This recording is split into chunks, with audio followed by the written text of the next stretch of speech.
Our celebration today is a testament of the vision. It is a testament to the collaboration and the incredible force of community within us. So let me start with a little confession and a little story. I have known GYL ever since it was a spark of an idea. It was an idea among friends.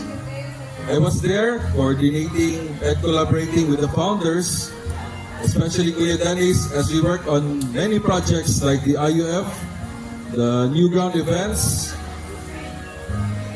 and we were building dreams together. So I used to think that NGE, GYL, and IUF were like branches of the same tree.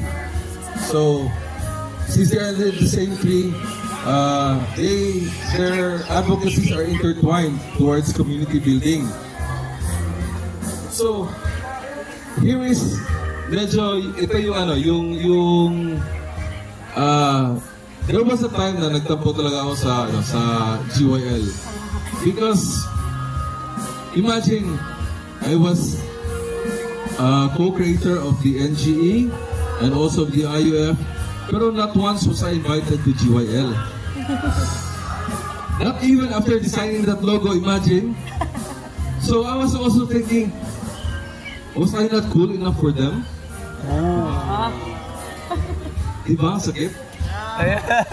It's you know how it feels when you are missing out on something that is wonderful.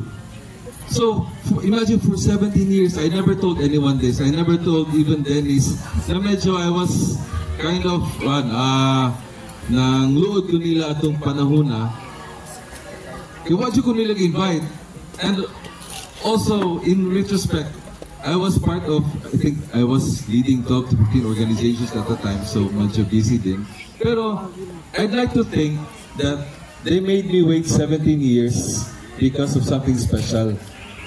And look at me now, I'm standing in front of you, not just as a member, not just as a mentor, but as an honorary member and a mentor. Now talk about a grand entrance, di ba? Wow. Okay, so 17 is really important to me. 17 has always been my favorite number. My partner, my great love, and I met 17 years ago. 17 years, I like to think of the number 17 as a collaboration of one, which is the number of visionaries, of pioneers, of leaders. Diba? You are top one, you are batch one, you are the first wave. Something that number is really special. And also 7. 7, in a way, it's not considered lucky 7 for no reason, diba? So, for me, like I said, 17 is personal. It's the time it took for me for the moment to happen and maging member ako ng GYL. It was a time to move from a cheerleader who was cheering GYL. You know, when GYL had awards, when it was nominated among the top 10 youth organizations in the Philippines, I was in the sidelines cheering you on. It's a reminder of the things, you know, the best things in life take time. So, over these 17 years, I have witnessed GYL evolve from a simple idea into a movement.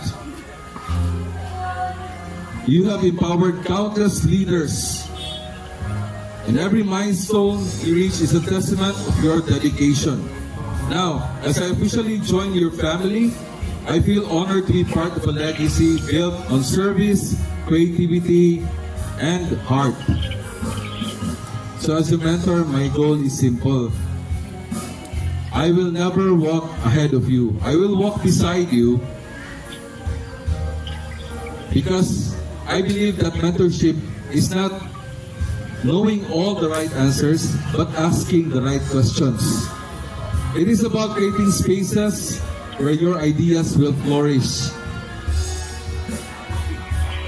And let's be real, it's people like you, young leaders like you, who will shape the future because you are bold, you are innovative, you are unafraid of challenge, you are unafraid to question the status quo. So my role here is to support the energy and help it grow. So as we celebrate 17 incredible years, let's take a moment to dream about the future. So what would GYL be like within the next 17 more years? What kind of impact will you create? And what legacy will you leave? So 17 years from now, many of you will be mentoring the next generation. Some of you will be leading movements or innovating solutions. And all of you will carry forward the advocacy and the mission of GYL, which is to empower, inspire, and transform lives. So take a moment to think.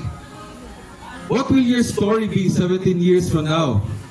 How will you make this chapter one worth celebrating? So, anyway, in closing, since na-mention naman sa tanan sa ubang mga mentors na to, thank you for finally welcoming me to the family. Thank you for showing that waiting is not a setback. It's part of the journey. And thank you for the incredible work you do to create a better world and a better community, one leader at a time. Okay? So let me leave you with this thought. 17 is more than a number. It's a journey. It connects the lessons of the past to the promise of the future. And it reminds us that every step and every moment matters. So here's to the next 17 years. Let's keep dreaming, building, and making leaders and more communities together. Right? Thank you and good evening.